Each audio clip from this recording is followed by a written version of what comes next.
The crystal chandelier above the dining table cast perfect light across the white tablecloth as I cut into my salmon. My mother's voice had that particular edge I'd learned to recognize over 28 years. The tone that meant she'd made a decision and expected immediate compliance. "We need to discuss your financial situation, Charlotte," she said, setting down her wine glass with calculated precision. "Your father and I have decided it's time for some changes." My sister Victoria leaned forward, her diamond bracelet catching the light. At 32, she'd perfected the art of looking both sympathetic and superior simultaneously. "It's really for your own good, Charlie." I continued eating, keeping my expression neutral. "What changes?" "We're cutting off your support," Mom declared. "Effective immediately. No more monthly allowance, no more credit cards, no more apartment payments. You're 28 years old. It's time to grow up and support yourself like your sister does." My brother Marcus nodded from across the table, his expression smug. At 35, he considered himself the family's financial genius, despite the fact that his successful real estate ventures had required 3 bailouts in the past 5 years. "We've all been enabling your lazy lifestyle for too long. Victoria has her boutique. I have my investments. You just exist." "I work," I said quietly, taking a sip of water. Victoria laughed. "You volunteer at that little nonprofit. That's not a real job, sweetie. That's a hobby for trust fund babies who don't want to admit they're trust fund babies." "The Children's Literacy Foundation pays me," I pointed out. $30,000 a year, Marcus scoffed. "That won't even cover your apartment rent. How do you plan to maintain your lifestyle on nonprofit salary?" I set down my fork carefully. "I'll manage." "You'll manage." Mom's voice rose slightly. "Charlotte, your apartment costs $8,000 a month. Your car payment is $1,200. Your health insurance, your gym membership, your lifestyle. Do you have any idea how much we've been subsidizing your existence?" "I'm aware," I said. "Are you?" Dad finally spoke, his voice carrying the weight of disappointment I'd heard my entire life.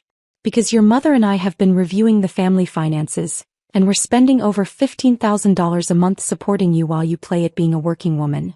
"We've been more than generous," Mom continued. "You had a full ride to Princeton. We bought you that car when you graduated. We've paid for your apartment for 6 years. We've given you every opportunity to establish yourself, and instead you choose to work at a charity making poverty wages." Victoria reached across the table, patting my hand with false sympathy. "It's tough love, but you need it. When Mom and Dad cut me off after college, it forced me to open my boutique. Now I'm completely self-sufficient." I almost laughed at that. Victoria's boutique had required a $2 million investment from the family trust, lost money for 3 straight years, and still only stayed afloat because Mom and her friends treated it like their personal shopping club, paying premium prices for mediocre clothes. "Marcus learned the same lesson," Dad added. "He built his real estate portfolio from the ground up. That portfolio had crashed twice, requiring the family trust to quietly purchase his defaulting properties at inflated prices to save him from bankruptcy." But I said nothing. "So here's what's happening," Mom announced. "As of tomorrow, all financial support ends. Your credit cards will be canceled. We'll give you 60 days to move out of the apartment. That's more than generous. After that, you're on your own." "We're doing this because we love you," Victoria added, her voice dripping with false concern. "You need to learn what the real world is like." Marcus leaned back in his chair, swirling his scotch. "Maybe try applying to some real companies. With your Princeton degree, you could probably get an entry-level position somewhere. It won't pay much at first, but that's how the rest of us started." The rest of us, meaning him and Victoria, both of whom had never worked a day without family money backing every venture, funding every failure and cushioning every fall. "I understand," I said simply. Mom blinked. "You understand? That's all you have to say." "What would you like me to say?" "Some acknowledgement that you've been living off our generosity," Dad said. "Some gratitude for the years of support. Some plan for how you'll survive without our help." "I'm grateful for your past support," I said carefully. "And I'll figure out the rest." "You'll figure it out," Marcus repeated mockingly. "Charlie, you're about to be evicted from an $8,000 apartment on a $30,000 salary. I don't think you grasp the reality of your situation."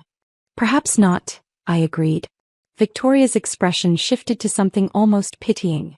Do you want me to talk to some of my friends? Maybe someone needs an assistant or something. It won't pay well, but it's better than nothing. That's kind of you, I said. I'll let you know if I need help. When you need help, Mom corrected. Charlotte, pride is fine, but we're talking about your survival.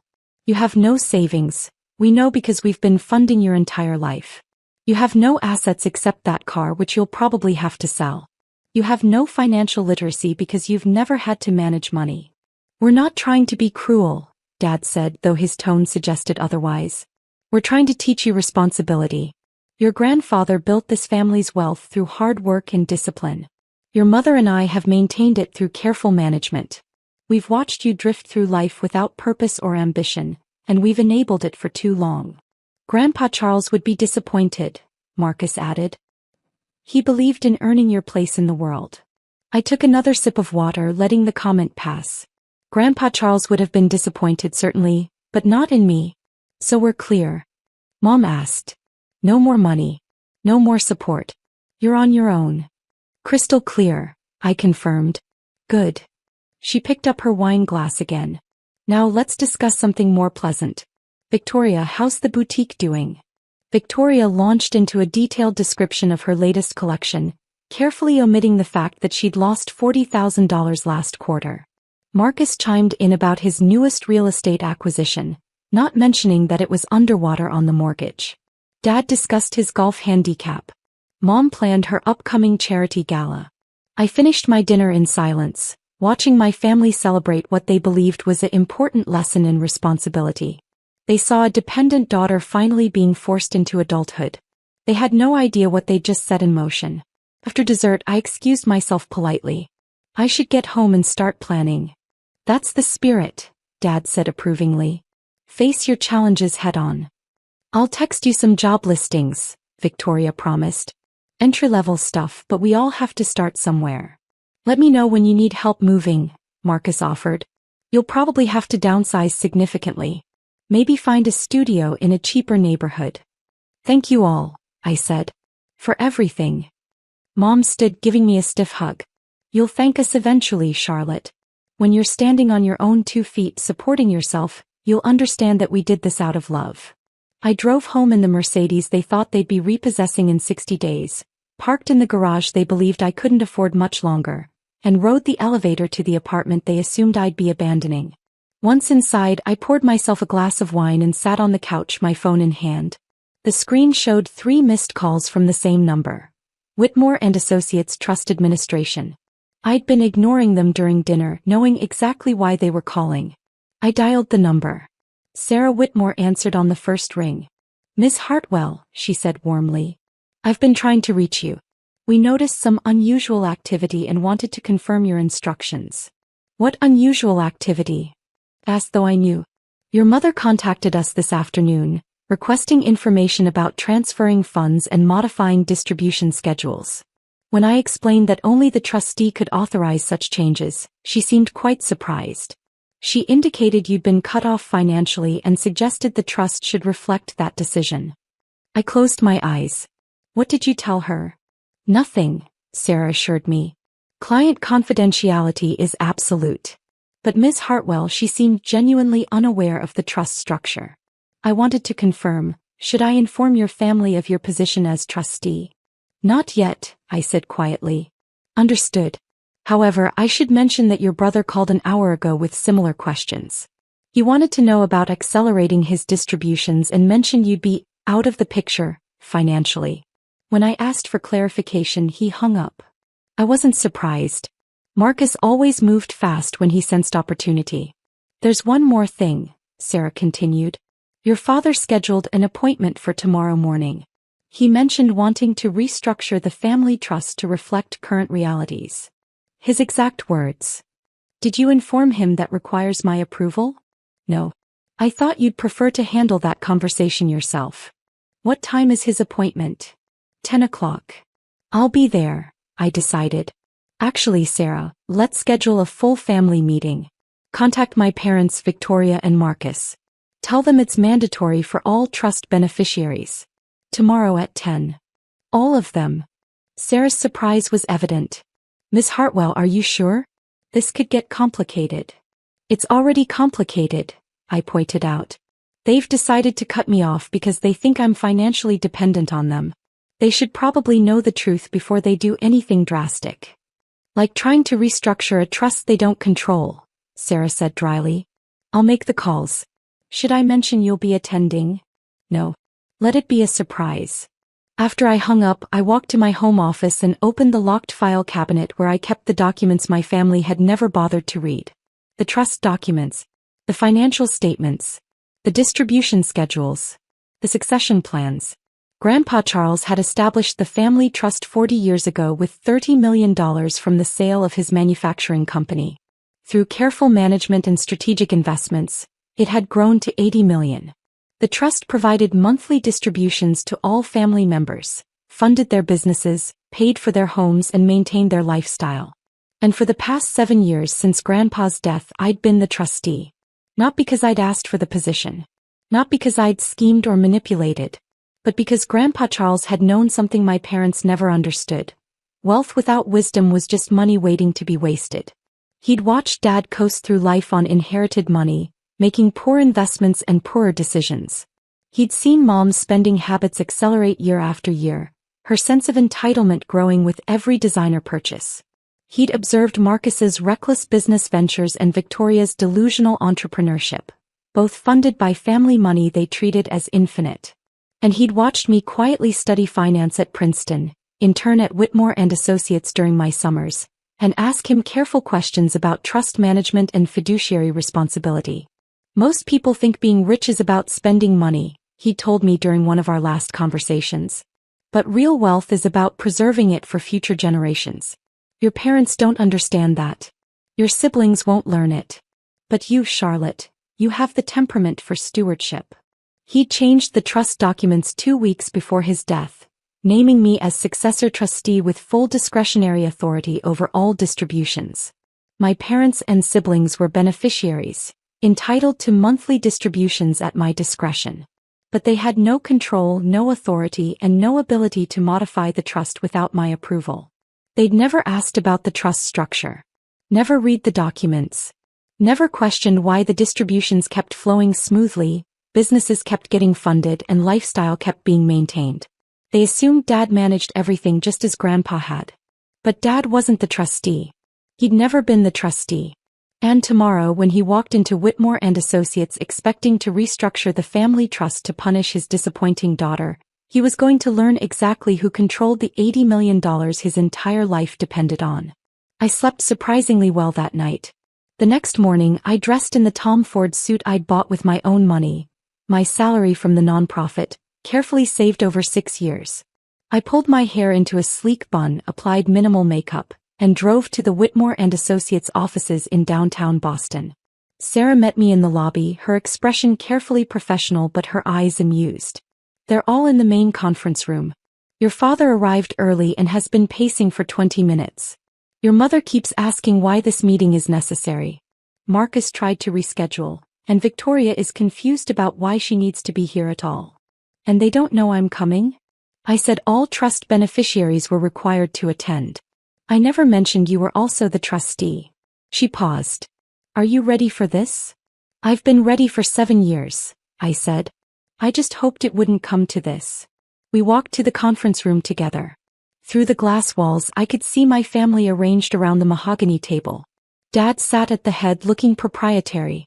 Mom was checking her phone. Marcus was typing on his laptop. Victoria was examining her manicure. None of them looked up when Sarah and I entered. Thank you all for coming, Sarah began professionally.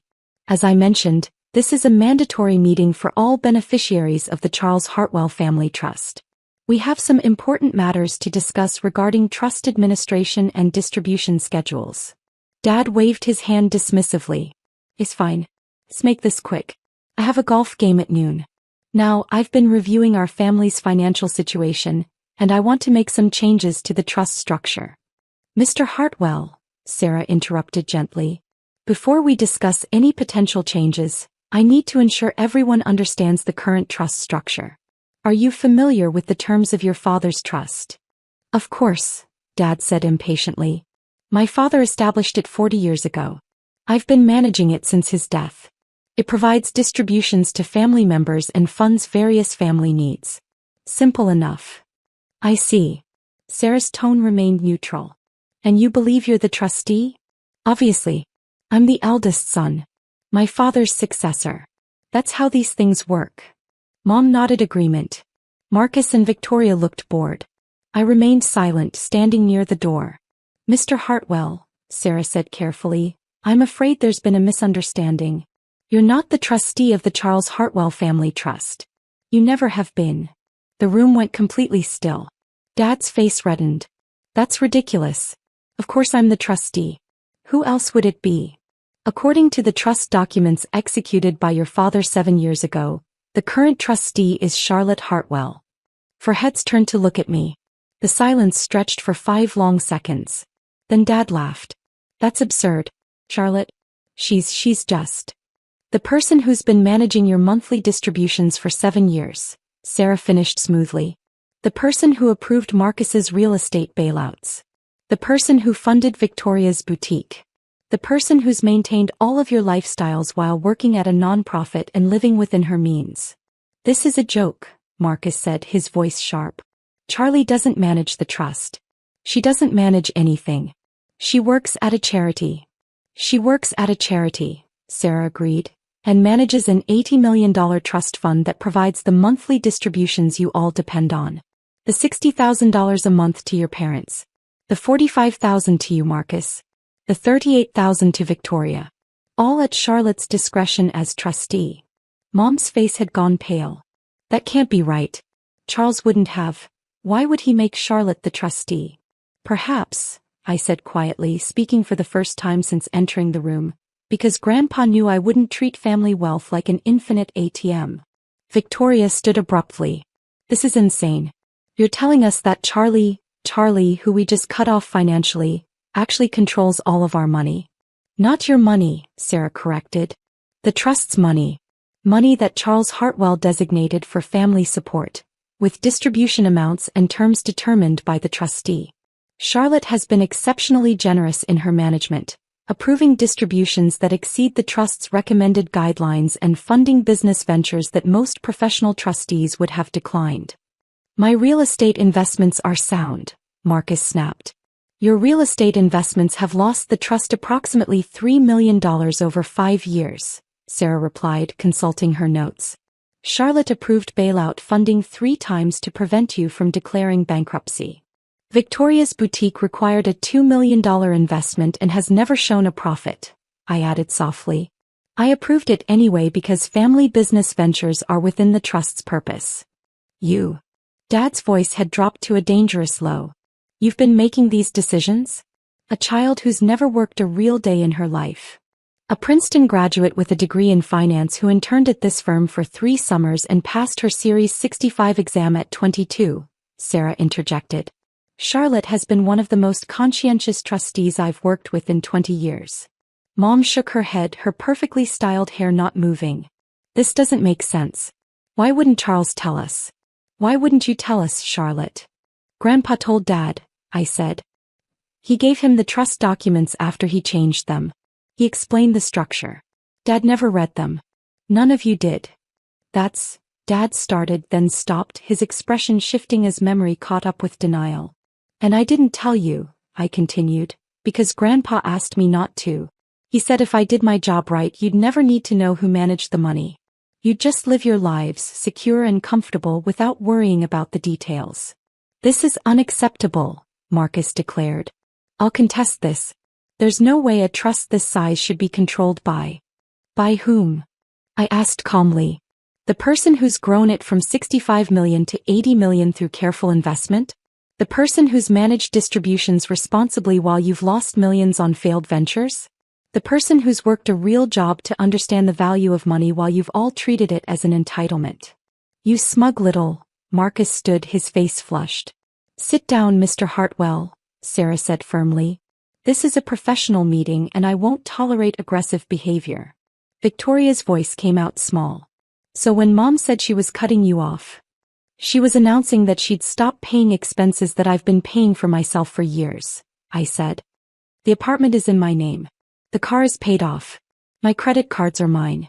The monthly distributions you thought were supporting me have been going into my savings account, which now has a balance of approximately $1.2 million. Mom gasped.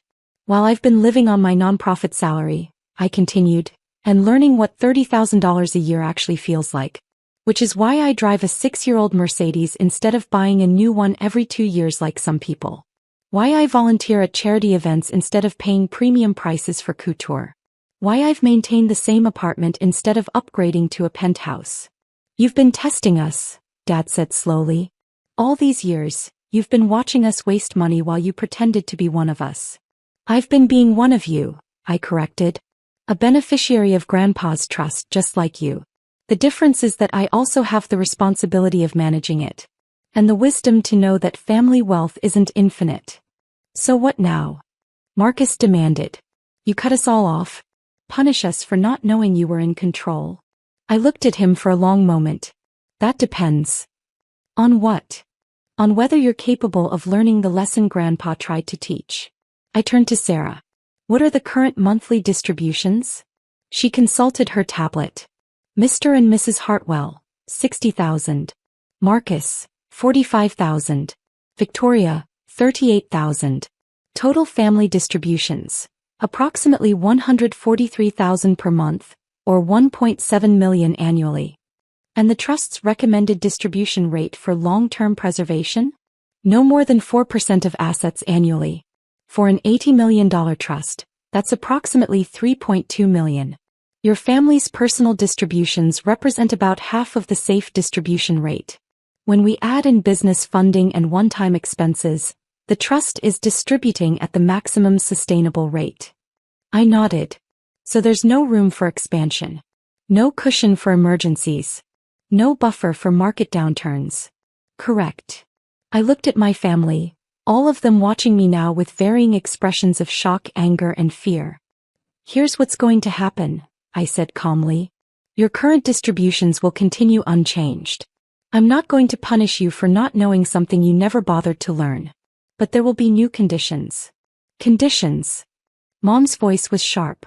Marcus, your next real estate venture will require a comprehensive business plan reviewed by independent consultants before the trust invests $1. If it fails, there will be no more bailouts. You'll manage your losses with your own distribution money. Marcus opened his mouth to argue, then closed it. Victoria, your boutique has 2 years to become profitable or self-sustaining.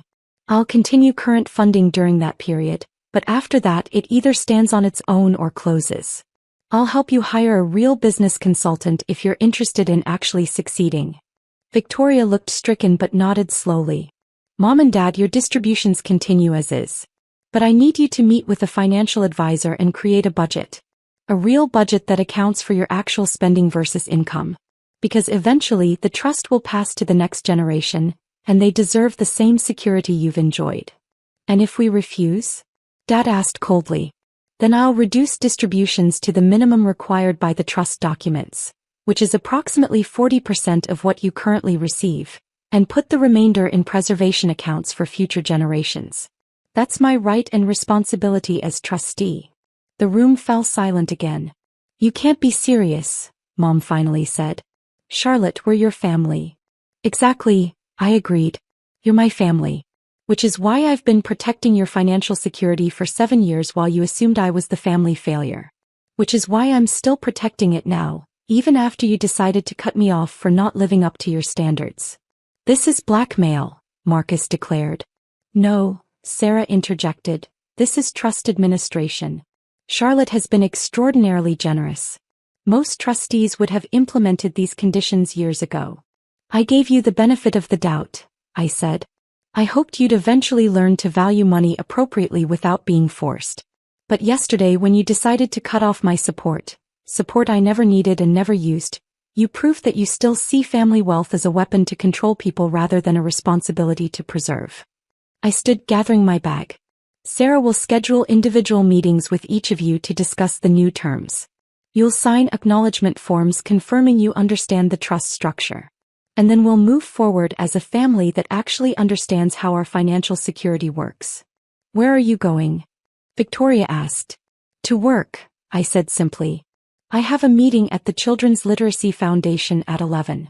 We're launching a new program for underserved communities. It pays $30,000 a year, but it's fulfilling work. You should try it sometime, working for something other than money. I walked to the door, then paused and looked back. Oh, and one more thing. The apartment you thought you'd be repossessing in 60 days? I bought it 3 years ago. With my own savings. The car you assumed you'd be taking back? Paid off in full. The lifestyle you believed you were funding? Self-sustaining. I don't need your money. I never did. Then why didn't you tell us? Mom asked, her voice breaking slightly. Because Grandpa asked me to protect you, I said softly. From yourselves and from the world. That's what a trustee does. That's what family does. Even when the family forgets who's actually taking care of whom. I left them sitting in stunned silence. As I drove to the nonprofit, my phone rang. That, she said, was the most professionally devastating family meeting I've witnessed in 2 decades of trust administration. Too harsh? I asked. Perfectly calibrated. Your grandfather would be proud. Will they comply? They don't have a choice. But Charlotte? I think they'll be better for it. Sometimes people need to understand the foundation they're standing on before they learn not to take it for granted. I hope you're right. I am. And for what it's worth, that speech about working for something other than money? That's going to haunt them. I smiled slightly. Good. That evening my phone buzzed with messages. First Victoria, can we talk? Really talk. Then Marcus, I need to understand the trust terms. Tomorrow. Finally Mom, family dinner Sunday. Please come. We need to discuss this properly. Dad's message came last, just 3 words. Your grandfather knew. I responded to each with simple agreement. Yes to talking. Yes to explaining. Yes to Sunday dinner. Because that's what family does. Even when they forget. Even when they fail. Even when they need to be reminded that love and money aren't the same thing. And that the person they dismissed as dependent was actually the one holding everything together. Grandpa Charles had known what he was doing when he made me trustee. He'd given me the tools to protect my family from their own worst impulses, the authority to preserve wealth for future generations, and the wisdom to know that real security comes from understanding value, not just having money. And now, finally, my family was ready to learn.